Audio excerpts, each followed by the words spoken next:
Hello everyone, a very warm welcome to this session. बचपन से हमारी जो भी परेशानियां रही हैं पढ़ाई को लेकर, हर सवाल का एक ही जवाब दिया जाता है, पढ़ाई कीजिए, पढ़ाई करने से सारे प्रॉब्लम सॉल्व हो जाएंगे। लेकिन पढ़ाई करने के दौरान जो परेशानियां होती हैं स्टूडेंट्स को, उसके बारे में कौन बात करेगा। इस चैनल का नाम मैंने आस्क राइट क्वेश्चंस यानी ARQ इसीलिए रखा था ताकि यहाँ पे सही सवाल उठाए जाए और मैं आपकी मदद करूंगा उसके लॉजिकल आंसर तक पहुंचने में।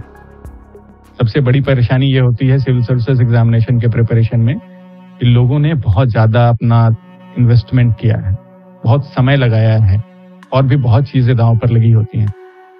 एग्ज़ाम जब नज़दीक आता है तो ये इनसिक्योरिटी स्वाभाविक है कि आपको डर लग रहा है। तो ये डर होना स्वाभाविक है कि आपने जो भी टॉपिक्स पढ़ा है, अगर एग्ज़ाम में किसी नए टॉपिक से सवाल पूछ लिए जाएँ तो क्या होगा। बहुत स्टूडेंट्स की परेशानी ये है कि उनको नींद नहीं आ रहा है, रात में नींद नहीं आती है और सुबह में आलस रहता है। एफर्ट्स पूरा नहीं लगा पा रहे हैं जितना अपने आप से एक्सपेक्ट कर रहे हैं। कुछ स्टूडेंट्स ने ये भी कहा कि पिछले साल जब अटेम्प्ट दिया था तो आसान सवाल गलत हो गए थे, कुछ स्टूडेंट्स के सवाल छूट भी गए थे। ऐसा मेरे साथ भी हुआ है पहले। तो इन सभी प्रॉब्लम्स को हम इस सेशन में डिस्कस करेंगे। आप पहले दो बातें ध्यान में रखेंगे, अपने पास एक पेन और पेपर जरूर रख लें, क्योंकि जो बातें मैं बता रहा हूं ये तो रिकॉर्डेड है, लेकिन आपके माइंड का आपके सिचुएशन के अकॉर्डिंग जो रिएक्शन होगा, हो सकता है कोई इनोवेटिव नया सॉल्यूशन आपको मिले। उन चीजों को लिखने के लिए आप अपने पास पेन और पेपर रखेंगे। दूसरी बात का आप ध्यान रखेंगे कि इस वीडियो को स्पीड बढ़ाकर नहीं देखना है। स्पीड बढ़ाकर देखने से क्या होता है, आपके ब्रेन को वो टाइम नहीं मिलेगा कि चीजों को इंटरप्रेट कर पाए आप।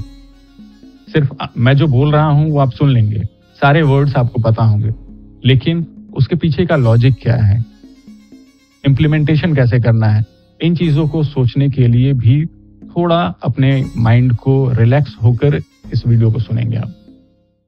ये सिचुएशन वैसा ही है कि आपको कुंग-फू, मार्शल आर्ट, ताइक्वांडो सारे वर्ड्स आते हैं, लेकिन एक छोटा सा मच्छर भी आपको चकमा देकर निकल जाता है।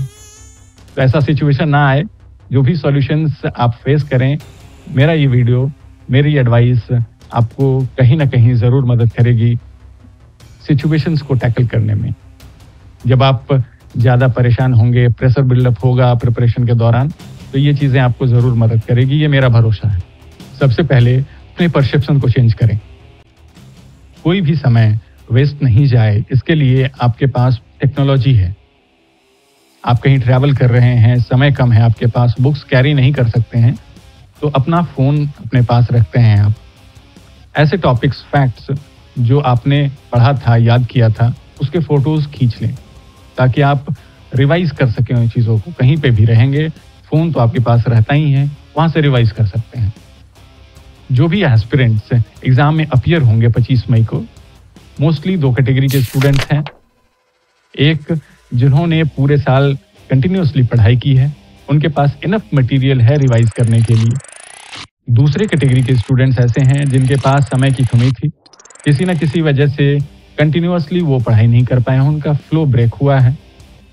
इन दोनों स्टूडेंट्स के पास कुछ सेट ऑफ टॉपिक्स हैं, कुछ टॉपिक्स जो कंप्लीट किए हुए हैं, कुछ टॉपिक्स जो छूटे हुए हैं। मोस्टली यही दो टॉपिक्स हैं।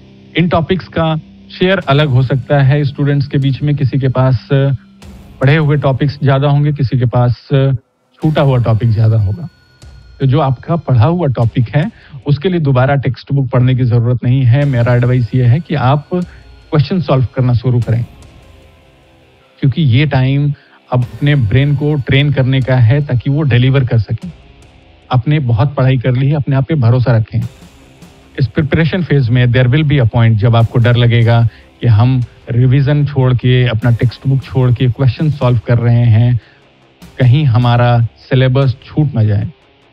ट्रस्ट मी, अपने आप पे भरोसा रखिए। सबसे पहले तो सबसे अच्छा तरीका रिवीजन करने का ये है कि आप चीज़ों को रिकॉल करें, उनको लिखें खुद से या फिर क्वेश्चन सॉल्व करें।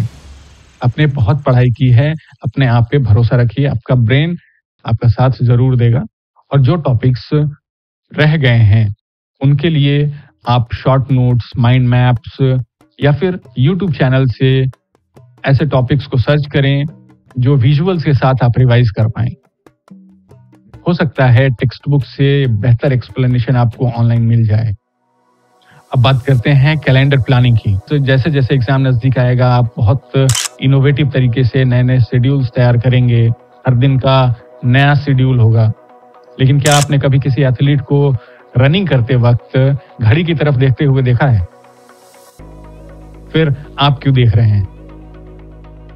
सबसे बड़ी परेशानी ये है कि हम अपने टाइम को इतना ज्यादा माइक्रो मैनेज कर रहे हैं कि जो मेन प्रायोरिटी है टॉपिक्स, ये इग्नोर हो जाता है। हमारा पूरा ब्रेन एक एक मिनट को काउंट करने में लगा हुआ है।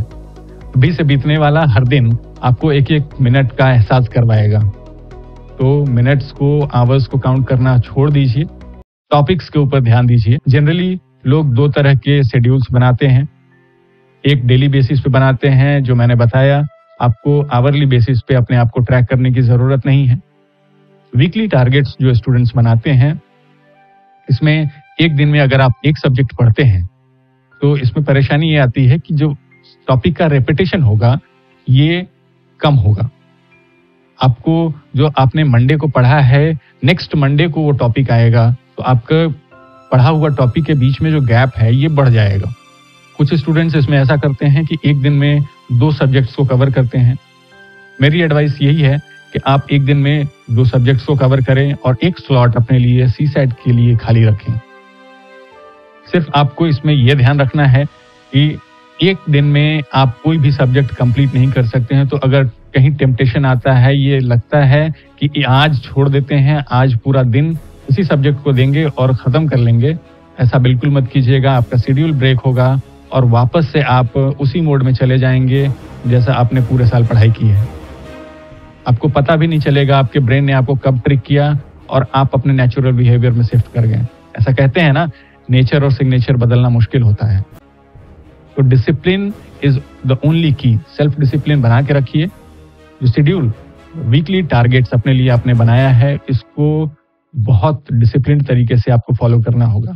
और हर सेक्शन को बराबर बराबर समय देने की भी जरूरत नहीं है। जो आपका स्ट्रेंथ है उसको आप कम समय दे सकते हैं। अभी जो वीकनेसेस हैं, जो टफ टॉपिक्स हैं, उनको ज्यादा समय दीजिए। अगर आप टफ टॉपिक को अपने सेकेंड हाफ में रखते हैं, फॉर एग्जाम्पल मंडे को जो आपने टॉपिक पढ़ा है, 2 स्लॉट में आपने अपने दिन को डिवाइड किया है। सेकेंड हाफ में आप टफ टॉपिक को रखेंगे।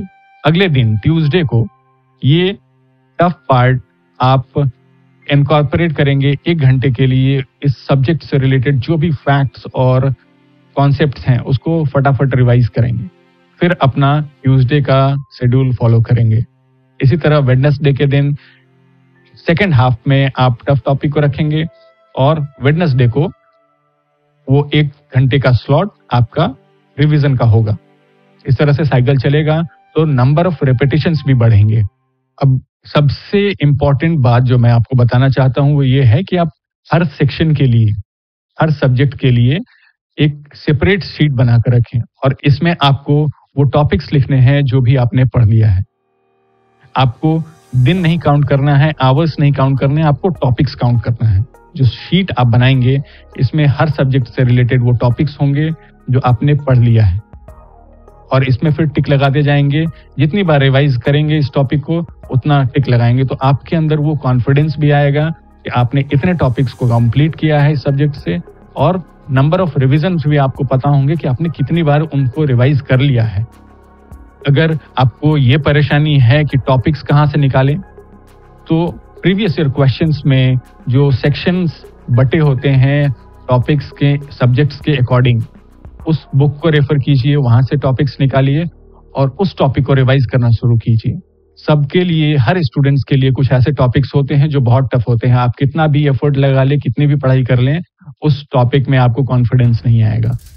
तो सबसे पहले आप ऐसे टॉपिक्स को आइडेंटिफाई करें और इनसे थोड़ी दूरी बनाएं, क्योंकि हो सकता है इस टॉपिक से एक भी सवाल ना आए, और अगर आया भी तो 1 से 2 सवाल। लेकिन इस 1-2 सवाल के चक्कर में आप अपना पूरा पेपर खराब कर सकते हैं। हर दिन आप 1 घंटे का स्लॉट रखेंगे जिसमें आप रट्टा लगाएंगे, मेमोराइज करेंगे। जो फैक्ट्स, डेटा सब्जेक्ट से रिलेटेड हैं, इनको मेमोराइज करने के लिए भी एक समय चाहिए, क्योंकि रटना भी ज़रूरी है, लेकिन हर टॉपिक को चूरन खा कर रटने की ज़रूरत नहीं है। इसके लिए बेटर ऑप्शन ये है कि आप मल्टीपल रेपिटिशंस करें। जब ये सजेस्ट किया जाता है कि आपको नंबर ऑफ रेपिटिशन बढ़ाना है, तो स्टूडेंट्स जनरली कंफ्यूज हो जाते हैं, वो पूरा डिटेल्ड स्टडी करना शुरू कर देते हैं। लेकिन नंबर ऑफ रेपिटिशंस जब आप बढ़ाएंगे तो ऑब्वियस है आपको समय कम लगाना है, कम समय में आपको पूरे टॉपिक को कंप्लीट करना है। तो आप उतना डिटेल्ड स्टडीज नहीं कर सकते हैं, आपको ऑब्जेक्टिवली चीज़ों को स्कैन करना है और कंप्लीट करना है। फॉर एग्जाम्पल, अगर मुझे मॉडर्न हिस्ट्री से गवर्नर जनरल को पढ़ना है, उसको मेमोराइज करना है, गवर्नर जनरल्स के बारे में डिटेल सारे मेमोराइज करने हैं, तो मेरा फर्स्ट स्टेप होगा कि मैं सारे गवर्नर जनरल्स के नाम देख लूँ, पहले पता तो चले कि कौन कौन लोग थे। सेकंड स्टेप होगा कि मैं उनका टाइम पीरियड देखूं। थर्ड रेपिटेशन में जो भी डिटेल्स मैंने पहले पढ़ा था, रिलेटेबल फैक्ट्स जो भी मुझे दिखेंगे, उनको मैं रिलेट करूंगा उनके नाम और टाइम पीरियड के साथ। फोर्थ स्टेप होगा जो नई चीज़ें मुझे पता चल रही हैं उनको मेमोराइज करूं। इस तरह से आप किसी भी टॉपिक को कंप्लीट कर सकते हैं। लेयर बाय लेयर जाएं। अगर आपके पास समय कम है, अगर आपका सिलेबस कंप्लीट नहीं हो रहा है, आप 1-2 स्टेप भी आगे बढ़ के उन टॉपिक्स को कवर कर लें, ताकि थोड़ा बहुत आपके पास रफ आइडिया हो। जब एग्जाम में एलिमिनेशन का मौका मिले तो आप वहाँ पे ऑप्शंस को एलिमिनेट कर पाएं अपने सही आंसर तक पहुँचने में। एक और बहुत डिस्कस किया जाने वाला चीज़ है पोमोडोरो टेक्निक। पोमोडोरो टेक्निक में आप ब्रेक्स लेते हैं अपने पढ़ाई के दौरान, लेकिन ये टाइम फिक्स नहीं होना चाहिए। 25 मिनट, 35 मिनट या 45 मिनट, इस तरह का कोई टाइम फिक्स मत कीजिए, क्योंकि आपके जो टॉपिक्स हैं ज़रूरी नहीं है कि वो उस पर्टिकुलर टाइम पीरियड में कंप्लीट हो जाए। तो टॉपिक को कंप्लीट किए बिना ब्रेक लेने का कोई मतलब नहीं बनता है। इतना रिजिड होकर टाइम को हमको फॉलो नहीं करना है। अभी आप पूरा फोकस अपने टॉपिक के ऊपर रखेंगे। जब आपको ज़रूरत महसूस हो आप ब्रेक लें, अगर महसूस नहीं हो रही है तो कंटिन्यूसली पढ़ाई करते रहें। सिर्फ ध्यान इतना रखना है कि बहुत ज़्यादा एग्जॉस्ट नहीं कर लेना है अपने ब्रेन को कि आप थक के सो जाएं। बात करते हैं, स्टूडेंट्स की स्लीपिंग साइकिल डिस्टर्ब हो गई है, रात में नींद नहीं आ रही है और दिन में आलस रहता है, इसका क्या सॉल्यूशन है? कॉफ़ी का हेल्प ले सकते हैं आप, या फिर अपना वाटर इनटेक बढ़ाएं। आपका यूरिनरी सिस्टम आपके स्लीपिंग साइकिल को सही कर देगा। और एक और बात आप ध्यान रखेंगे कि कोई भी हैवी फूड नहीं खाना है। जितना लाइट रखेंगे अपने स्टमक को, उतना आप एफिशिएंटली कंसंट्रेट कर पाएंगे। एग्जाम के दिन जो आसान सवाल छूट जाते हैं या गलत हो जाते हैं, इसका क्या सॉल्यूशन है? इसका सबसे अच्छा सॉल्यूशन ये है कि जो भी टॉपिक्स आपने पढ़ा है, जैसे ही आपको पेपर मिलता है, सबसे पहले उन कीवर्ड्स को, उन टॉपिक से रिलेटेड जो भी कीवर्ड्स हैं, उनको आप सर्च कीजिए और जल्दी जल्दी उन टॉपिक्स को कंप्लीट कीजिए, उन सवालों को सॉल्व कर लीजिए। अब इसमें समय कितना लगेगा ये डिपेंड करता है आपकी स्पीड कितनी है और आपके पढ़े हुए टॉपिक्स में से कितने सवाल आए हैं। हो सकता है कुछ स्टूडेंट्स के लिए 10 सवाल हों, कुछ स्टूडेंट्स के लिए 30 सवाल हों। आप कोशिश करेंगे कि जो भी आपको आता है सबसे पहले उसको अटेम्प्ट करें।